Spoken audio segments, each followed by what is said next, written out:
Puissance militaire, diplomatie et dissuasion garantiront la sécurité du peuple d'Israël, le peuple des États-Unis et surtout les nations arabes du Golfe. Le risque que nous devions un jour envoyer nos jeunes hommes et femmes risquer leur vie au Moyen-Orient est considérablement réduit grâce à un partenariat plus étroit avec Israël. Vous savez, nous sommes un grand parti, nous avons des gens avec beaucoup d'idées différentes. Si nous sommes d'accord avec eux sur 90% des sujets, mais qu'ils sont antisionistes ou antisémites, nous devons appeler cela par son nom. On ne peut pas permettre que le désaccord sur cette question s'immisce dans notre parti, parce que ce sera toxique et cela va grandir et se métastaser d'une manière qu'il sera vraiment difficile de contrôler par la suite.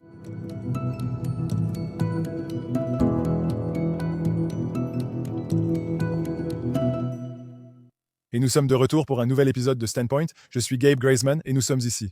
Nouvelle configuration pour ceux qui nous regardent, car l'épisode d'aujourd'hui est très spécial. Je voulais vous dire que c'est déjà le 100e épisode, moins de 2 ans après le lancement du podcast. Nous avons rencontré des premiers ministres, anciens premiers ministres, sénateurs, membres du Congrès, gouverneurs, maires, amis, acteurs. C'est incroyable. Ce n'est pas la fin, mais une étape clé. Merci à tous de suivre, soutenir et faire tout cela que vous faites pour soutenir ce podcast. Et celui-ci est vraiment spécial. Assis à côté de moi se trouve l'ancien secrétaire d'État Mike Pompeo. Mike Pompeo a été secrétaire d'État et directeur de la CIA, le seul à avoir occupé ces 2 postes dans la même administration. Sauf erreur, il a fini premier de sa promotion à West Point. Il est allé dans une université dont on parlait souvent pour essayer de donner aux gens, vous savez, un peu de reconnaissance. Mais maintenant, je n'en suis plus si sûr. Il est allé à la faculté de droit de Harvard, la Harvard, quand c'était cool, comme l'a dit le député Randy Fine. Oui, j'étais à Harvard. Quand c'était une bonne école. Il a beaucoup fait pour la sécurité américaine et pour l'État d'Israël, mais aussi pour la protection du monde occidental. Et à une époque où il y a eu tant de conflits, Monsieur le secrétaire, entre la politique étrangère et ce qui est bon pour l'Amérique d'abord, et tout ce mouvement, il semble qu'il y ait un conflit perçu à ce niveau-là. Je me suis dit qu'il n'y aurait personne de plus parfait sur cette planète pour en parler que vous. Donc, tout d'abord, merci beaucoup de m'avoir rejoint. Gabe, ravi d'être là pour le 100e épisode, c'est impressionnant. Bonne chance pour les 100 suivants. Merci beaucoup. Il faut que je me procure des chaussettes américaines comme celle-là. J'ai l'air fatigué car j'étais hier à la Maison-Blanche pour la fête de Hanouka. Oui. Et c'était incroyable, l'énergie et l'enthousiasme qu'il y a dans ce pays aujourd'hui. Au nom de la communauté juive américaine, la différence entre notre situation ici et ailleurs est frappante. Oui, c'est tout à fait vrai, et pour toutes les bonnes raisons. L'important, c'est que cela semble permanent, ce qui me paraît crucial. Je ne suis pas surpris vu l'énergie présente lors du premier mandat du président Trump. Nous avons compris qu'il était essentiel pour l'Amérique d'avoir un partenaire et de soutenir Israël. Dans tout ce que nous faisions, cela comptait énormément pour Israël. Le vrai George Holman. Mais c'était aussi crucial pour les États-Unis et la sécurité de nos familles ici. Donc, je pense que ce que j'aimerais vraiment approfondir, Premier secrétaire, c'est en quelque sorte ce à quoi j'ai fait allusion dans l'introduction. Aujourd'hui, dans les cercles de politique publique, surtout au sein du Parti républicain dont nous faisons tous deux fièrement partie, beaucoup débattent de l'intérêt sécuritaire de l'Amérique et de l'importance de la politique étrangère pour le pays. Certains pensent qu'il existe un conflit entre les deux. Je n'ai jamais vu ça, le monde ne s'arrête pas à nos frontières, mais beaucoup semblent vraiment avoir ce conflit. Des gens intelligents aussi. Vous avez en fait dirigé l'agence qui nous protège ici, chez nous, ainsi que l'agence, le département qui aide à gérer notre politique étrangère et nos relations avec d'autres pays. Je pense que vous êtes bien placé. Quel est le lien entre la politique étrangère des États-Unis et notre sécurité ici? Oui, Gabe. En acceptant un poste de secrétaire d'État ou de président, votre serment est de défendre l'Amérique, n'est-ce pas? Les habitants des États-Unis sont citoyens ici. Mais ce n'est pas possible de faire cela. Si vous considérez l'Amérique comme une île, si vous pensez à l'Amérique seule, si vous pensez à l'Amérique comme étant simplement « nous allons juste nous préoccuper de ce qui se passe ici ». Les mauvaises choses viendront à vous, vous pouvez baisser la tête et faire semblant que ça va disparaître, mais au final, notre sécurité sera diminuée. Et puis, deuxièmement, il est également vrai que l'Amérique a toujours eu cette idée centrale, que si nous démontrons notre valeur, l'exceptionnalisme de notre nation, ce dont je sais que vous êtes convaincus, et moi aussi, profondément. Si nous agissons ainsi, d'autres suivront, ce qui leur sera bénéfique. Surtout, cela diminue aussi notre risque. Il existe une composante de puissance dure et une composante morale, et chacune le suggère. Nous devons avoir de bons amis, partenaires et alliés dans le monde et veiller à ce qu'ils s'impliquent, pas de passagers clandestins. Mais nous devons nous assurer de bien faire les choses pour nos partenaires commerciaux, militaires et diplomatiques importants à travers le monde. Alors, qu'est-ce qui manque? Parce qu'il semble qu'il n'y ait vraiment pas de conflit entre le concept dont nous entendons parler. Des éléments de la droite, qui, vous savez, sont parfois entachés d'adjectifs négatifs, mais en réalité, ce qu'ils disent n'est pas faux, c'est-à-dire que tout ce que nous faisons en dehors de nos frontières. Nous devons expliquer comment cela sert les intérêts de sécurité nationale ou économique des États-Unis. Nous avons entendu le vice-président dire cela lors d'un discours célèbre à l'Institut Quincy qu'il a prononcé avant d'être vice-président. Je crois que c'était lorsqu'il était candidat ou juste avant, ce qui ne devrait pas être controversé. Mais il semble tout de même qu'il y ait un conflit dans ces cercles entre cela et l'implication américaine avec des pays du monde entier. L'Institut Quincy a pourtant une vision fondamentalement différente de cela. Ils sont, au sens le plus strict, aussi proches qu'on puisse l'être d'une organisation qui croit en la séparation et à l'isolement dans le monde. Et je pense simplement qu'ils ont fondamentalement tort. C'est un désaccord intellectuel avec eux et je pense que l'histoire montre qu'ils se trompent complètement. Chaque fois que nous nous sommes repliés, chaque fois que nous avons suivi la direction que des gens comme eux, ou même certains dans notre propre parti, auraient souhaité, qu'est-ce qui s'est passé? Nous finissons dans une très mauvaise situation. Nous nous retrouvons avec nos adversaires qui collaborent, côte à côte, construisant. Et ensuite, ils nous feront vivre l'enfer et nous ne devrions pas laisser cela arriver. Il vaut bien mieux comprendre cela et pour reprendre votre point, toujours se concentrer sur ce qui compte pour les États-Unis. Pourquoi est-ce important? Soyez très clair en l'expliquant. Et puis une dernière réflexion, et je pense que c'est important, c'est l'une des choses. Lorsque mes amis me demandent, Mike, pourquoi faisons-nous X ou avons-nous quelqu'un à Y? Impliquez-les sérieusement, mais rappelez-leur qu'il faut aussi prendre en compte les avantages, pas seulement les coûts. C'est coûteux d'être le leader du monde libre, n'est-ce pas? Cela coûte cher en termes d'argent réel, de l'argent des contribuables. En tant que conservateur favorable à un petit gouvernement, je veux qu'il ait peu d'argent et assure seulement ses fonctions centrales, ce qui est coûteux. Nous avons nos jeunes hommes et femmes qui partent, servent dans l'armée et risquent leur vie.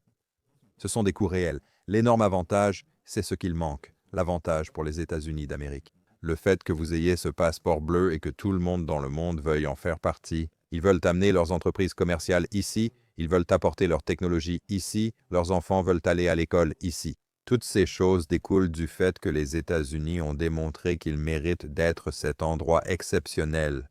Et donc, vous savez, je ne pense pas qu'il y ait un pays qui ait autant bénéficié de l'ordre établi après la Seconde Guerre mondiale que les États-Unis d'Amérique. Regardez simplement notre économie et notre produit intérieur brut par habitant comme exemple de notre niveau de vie. Ces règles, la capacité de commercer et d'avoir des tribunaux où l'on peut régler les litiges et les différends. Ces choses apportent d'énormes avantages aux États-Unis. Et sans détourner, dire simplement « Hé, vous savez quoi, ce qu'on va faire, on va juste retourner en arrière et rentrer dans notre coquille. » Cela sapera ses avantages et ces avantages, à mon avis, dépassent largement les coûts réels. J'ai entendu quelqu'un dire un jour que si vous voulez vraiment être un isolationniste, vous devez accepter que l'Amérique soit la dernière. Ils ne cherchent pas à être leader en innovation, économie ou politique publique, ce n'est pas leur objectif. Ils veulent avoir cette sorte de situation impossible où les États-Unis ne sont impliqués dans rien dans le monde, mais restent quand même le leader. Je ne sais pas comment. Laissez-moi donner un exemple. Nous sommes en tête, n'est-ce pas? Pensez à toutes les organisations qui établissent les normes, vous voyez, celles qui décident des fréquences. Je veux dire, c'est technique et très pointu. Mais si nous ne sommes pas présents, les Chinois imposeront leurs normes, fixées par le Parti communiste chinois. Si vous êtes un petit entrepreneur aux États-Unis, dirigeant un atelier d'usinage à Wichita, une start-up en Silicon Valley ou une entreprise en Floride avec une idée, le fait que maintenant votre produit puisse être régi par un ensemble de règles dictées par le Parti communiste chinois, ce n'est pas bon. Et ce n'est pas dans l'intérêt de l'Amérique, ni dans celui de ce petit entrepreneur absolument. Abordons la dissuasion militaire américaine qui me semble très importante. J'ai évoqué votre passage à West Point, non pour vous flatter ni rappeler votre rang. Vous l'avez souvent entendu car vous connaissez la politique publique, l'armée et la stratégie militaire. Sous Trump 1 ou Trump 45, peu importe le nom, nous avons vu les États-Unis avoir un impact majeur sous votre direction en tant que secrétaire d'État, en particulier avec l'Iran et la Chine et différentes politiques où les États-Unis ont menacé puis pris certaines mesures et les pays ont écouté, ils ont réagi d'une certaine manière. Mais ensuite, nous avons eu 4 ans de Biden et nous avons vu exactement le contraire. Les États-Unis, surtout lorsque la guerre a éclaté en Israël, déplacèrent des pétroliers, déplacèrent des flottes, faisèrent des menaces et pourtant personne n'a vraiment changé. Hezbollah a quand même attaqué, même si Biden a dit de ne pas le faire, ce qui constituait l'intégralité de sa déclaration, n'est-ce pas? Mais maintenant, selon moi, il semble que ce que nous faisons, c'est rétablir la dissuasion militaire. À quel point est-ce important? Et si vous voulez relier cela à ce dont nous parlions auparavant, avec notre implication dans le monde entier pour avoir une menace militaire crédible, afin de pouvoir essayer de dicter ce qui se passe dans le monde pour nous garder en sécurité ici? Vous savez, Gabe, quand j'étais secrétaire d'État, j'avais 2 outils vraiment importants. Le premier, c'était l'économie américaine, n'est-ce pas? Chaque pays voulait faire partie du commerce avec, s'engager avec, voler à l'économie innovante américaine, un outil diplomatique incroyablement important. La deuxième chose que j'avais, c'était l'armée la plus puissante que l'humanité ait jamais connue, et tout le monde savait qu'il y avait un gant de velours. Il n'y a plus aucune joie à faire la guerre pour qui que ce soit. Personne ne veut de ce conflit, et la façon la plus sûre d'y entrer, c'est d'avoir une armée qui ne peut pas en gagner un.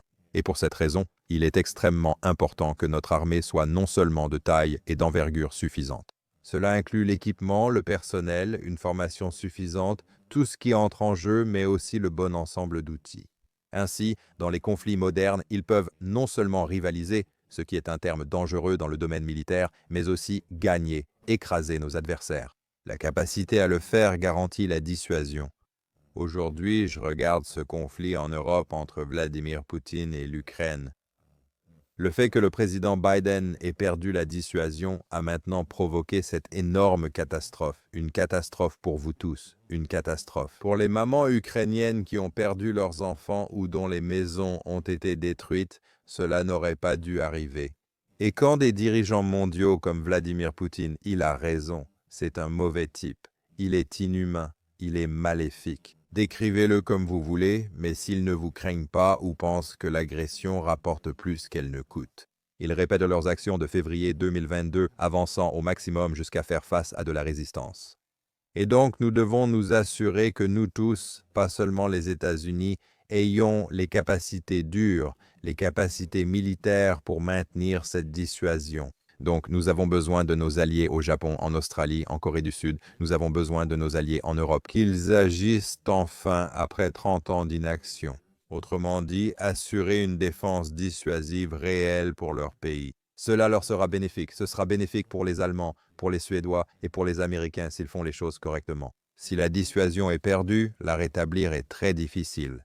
C'est ce que l'on constate aujourd'hui en Europe.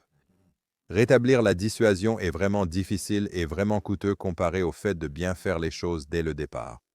Donc, si nous parlons d'Israël et des États-Unis ensemble et des efforts au Moyen-Orient, riposter directement contre l'Iran et ses mandataires, Israël mène surtout la guerre, mais aussi les États-Unis aident financièrement avec des armes et des bombardiers B-2 en Iran. Nous l'espérions tous, mais personne ne s'attendait vraiment à ce que cela arrive.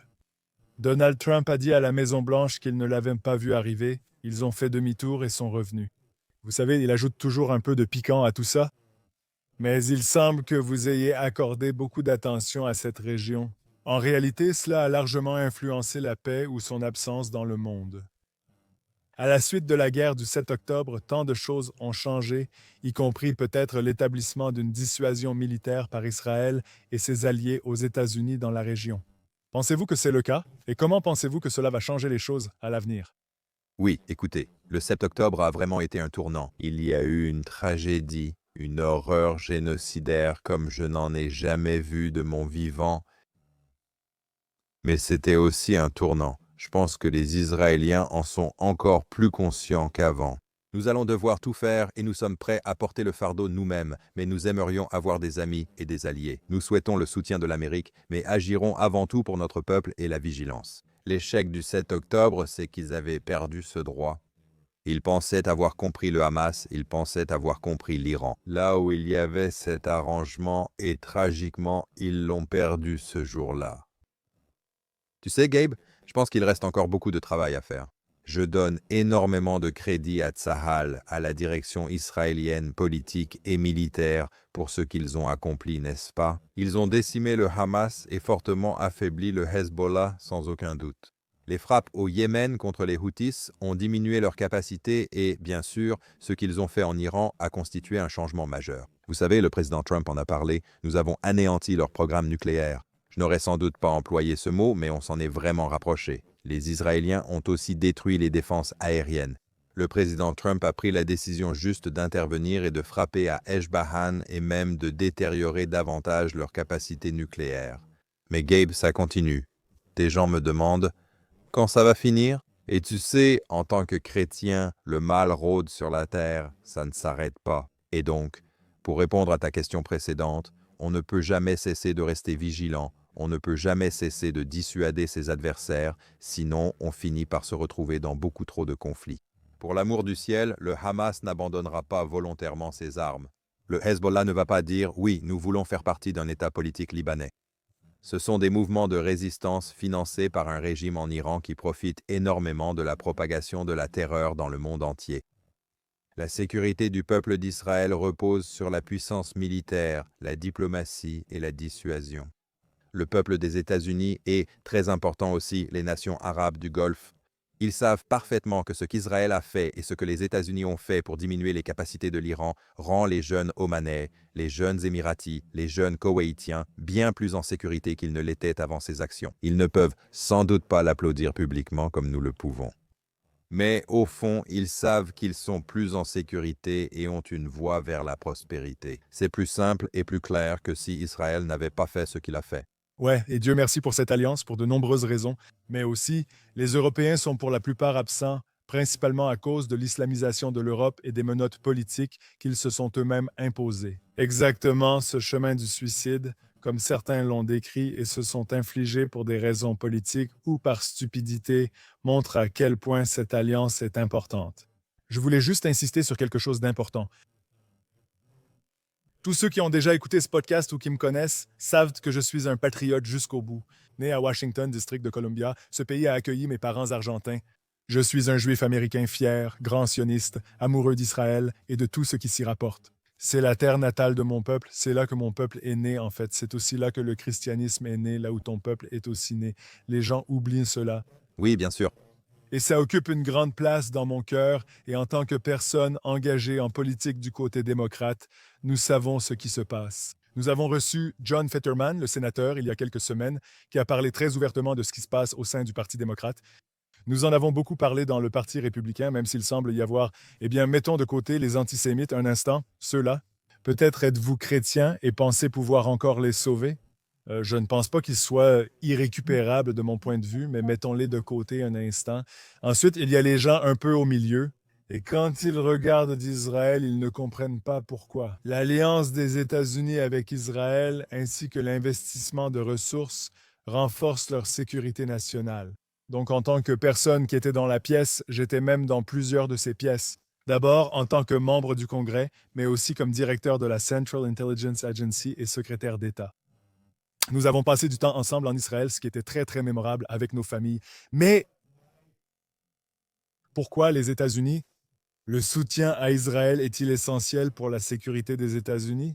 Eh bien, il y a de nombreuses raisons. Je suis heureux de me concentrer uniquement sur les questions de sécurité. C'est aussi profondément important en tant que chrétien et pour l'Amérique et notre fondation judéo-chrétienne, c'est également incroyablement important.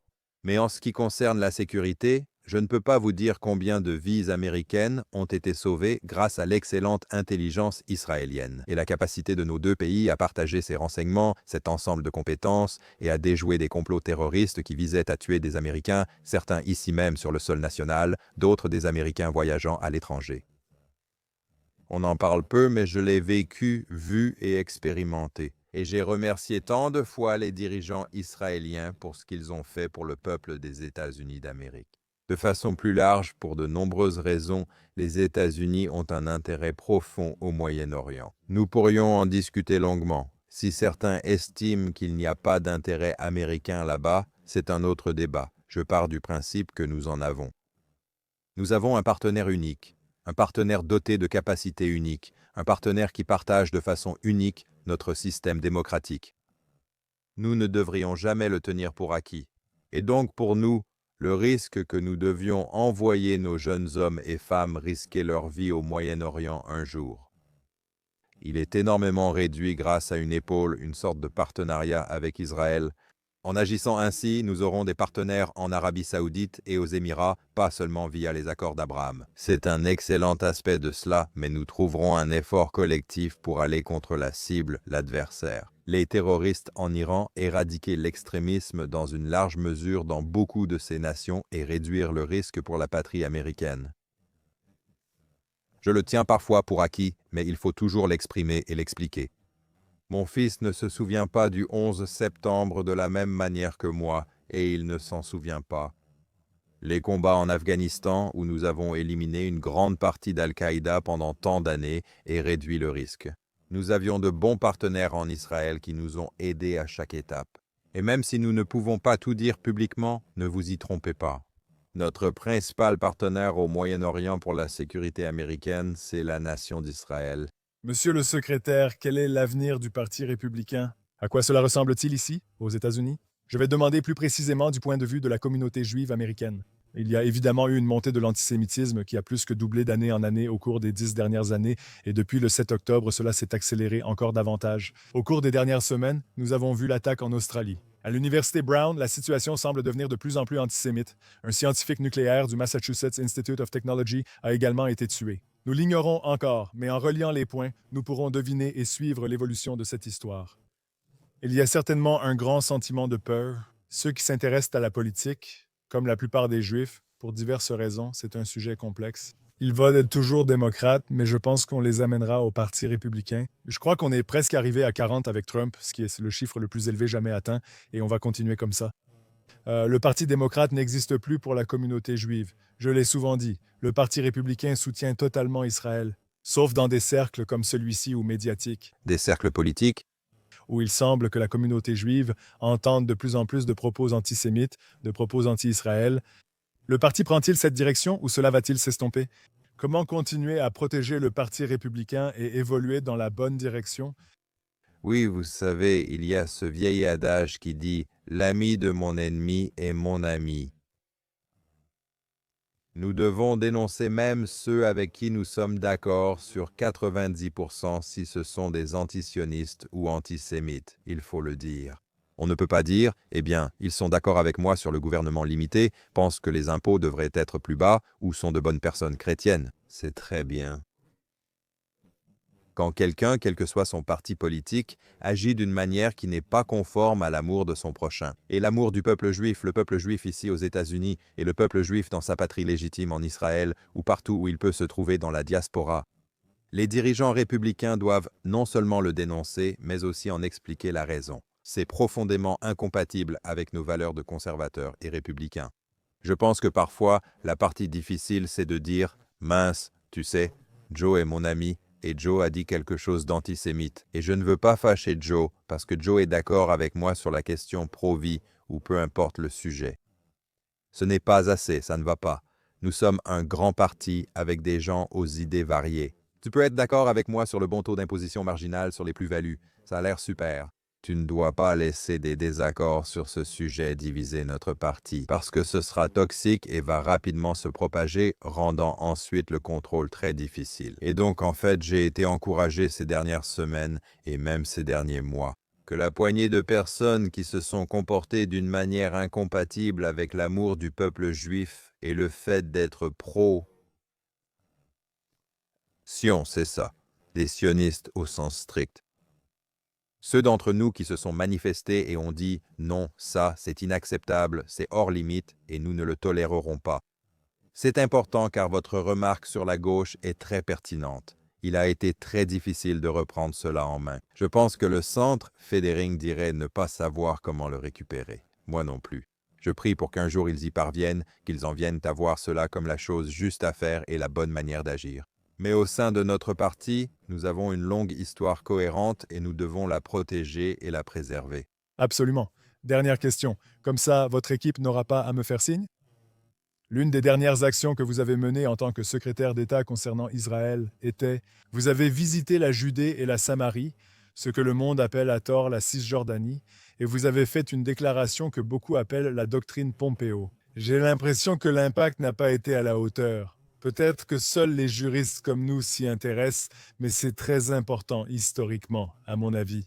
Vous avez déclaré que selon les États-Unis, les communautés juives en Judée et Samarie ne sont pas en soi illégales au regard du droit international.